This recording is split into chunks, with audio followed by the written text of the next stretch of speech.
Hi hello ವೀಕ್ಷಕರೇ, ಉಷಾಸ್ ಕಿಚನ್ಗೆ ಸ್ವಾಗತ. ನಾವು ಈ ದಿನ ಹೆಲ್ದಿಯಾದ ಪಾಲಕ್ ಸೊಪ್ಪಿನ ಚಪಾತಿ ಮತ್ತು ಪಡವಲಕಾಯಿ ಪಲ್ಯನ ತುಂಬಾ ಸುಲಭವಾಗಿ ಯಾವ ರೀತಿ ಮಾಡೋದು ಅಂತ ತೋರಿಸ್ಕೊಡ್ತಾ ಇದ್ದೀವಿ. ಇಲ್ಲಿ ಒಂದು 2 ಕಟ್ಟಷ್ಟು ನಾನು ಪಾಲಕ್ ಸೊಪ್ಪನ್ನ ತಗೊಂಡಿದ್ದೀನಿ. ಇದನ್ನು ಚೆನ್ನಾಗಿ ತೊಳೆದ್ಬಿಟ್ಟು ರೆಡಿ ಮಾಡಿ ಇಟ್ಕೊಳ್ಳಿ. ಈಗ ಒಂದು ಮಿಕ್ಸಿ ಜಾರ್ಗೆ ಇದನ್ನು ಹಾಕಿಬಿಟ್ಟು ನೈಸಾಗಿ ರುಬ್ಕೋಬೇಕು. ಇದು ಸೊಪ್ಪು ಎ ಆ್ಯಂಡ್ ಇ ವಿಟಮಿನ್ ಇರುತ್ತೆ, ಅದಕ್ಕೋಸ್ಕರ ಆರೋಗ್ಯಕ್ಕೆ ತುಂಬಾ ಒಳ್ಳೆಯದು. ನೋಡಿ, ಈಗ ನಾನು ನೀರು ಹಾಕ್ಬಿಟ್ಟು ರುಬ್ಕೊಂಡಿದ್ದೀನಿ. ಈಗ ನಾವು ಚಪಾತಿ ಹಿಟ್ಟಿಗೆ ಒಂದು 5-6 ಚಪಾತಿ ಹಿಟ್ಟಿಗೆ ಇದನ್ನು ಹಾಕಿಬಿಟ್ಟು ನೀರು ಹಾಕಿ ಕಲಿಸ್ಕೊಂಡು ರೆಡಿ ಮಾಡಿಟ್ಟಿದ್ದೀನಿ. ಈ ಥರ ಕವರಲ್ಲಿ ಮುಚ್ಚಿಟ್ರೆ ತುಂಬಾ ಸಾಫ್ಟಾಗಿ ಬರುತ್ತೆ ಚಪಾತಿ. ಈಗ ಅದು ನೆನೆಯೋಷ್ಟೊತ್ತಿಗೆ ಪಲ್ಯ ಮಾಡ್ಕೊಳ್ಳೋಣ ಬನ್ನಿ. ಪಡವಲಕಾಯಿ ಒಂದು ಅರ್ಧ kg ತೊಗೊಂಡಿದ್ದೀನಿ, ಸಣ್ಣಗೆ ಹೆಚ್ಚಿದ್ದೀನಿ. ಈರುಳ್ಳಿ ಮತ್ತು ಕಾಯಿ, ಟೊಮೊಟೊ, ಕರಿಬೇವಿನ ಸೊಪ್ಪು, 1.5 ಸ್ಪೂನ್ ಖಾರದ ಪುಡಿ, 1.5 ಸ್ಪೂನ್ ಸಾಂಬಾರು ಪುಡಿ, ಇಲ್ಲಿ ಒಂದು 3 ಟೇಬಲ್ ಸ್ಪೂನಷ್ಟು ಕಡಲೆಬೇಳೆನ ನೆನೆಹಾಕ್ಕೊಂಡಿದ್ದೀನಿ. ಒಂದು ಅರ್ಧ ಗಂಟೆ ಮುಂಚೆನೇ ನೆನೆಹಾಕಬೇಕು. ನಾವು ಪಲ್ಯ ಮಾಡೋದಕ್ಕಿಂತ ಮುಂಚೆ ಅರ್ಧ ಗಂಟೆ ಮುಂಚೆ ನೆನೆಹಾಕಬೇಕು. ಈಗ ಒಗ್ಗರಣೆಗೆ ಎಣ್ಣೆ ಹಾಕ್ಬಿಟ್ಟು ಸಾಸಿವೆ ಹಾಕಿ ಈರುಳ್ಳಿ, ಕರಿಬೇವಿನ ಸೊಪ್ಪನ್ನ ಹಾಕಿ ಫ್ರೈ ಮಾಡ್ಕೊಳ್ಳಿ.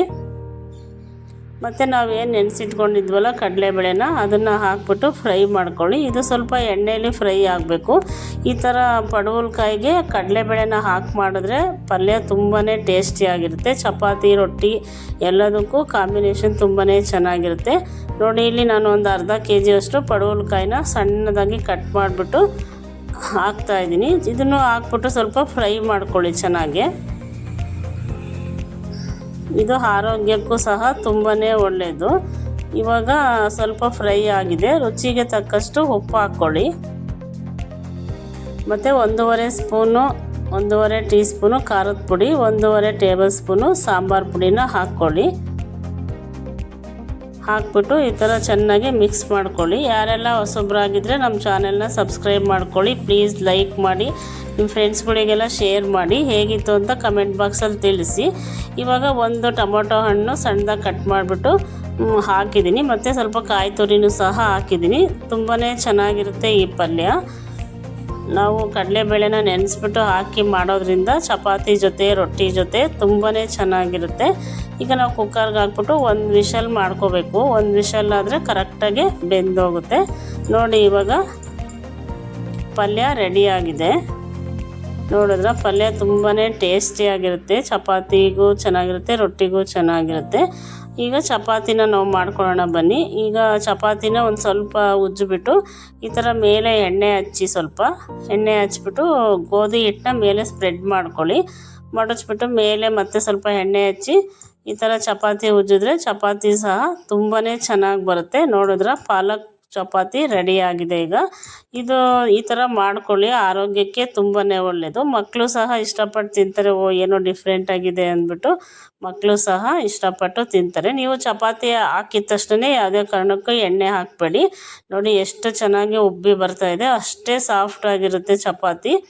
ಇವಾಗ ಸ್ವಲ್ಪ ತಿರುಗಿಸ್ಬಿಟ್ಟು ಹಾಕೋಣ. ಮೇಲೆ ಇವಾಗ ಎಣ್ಣೆ ಹಾಕಬೇಕು.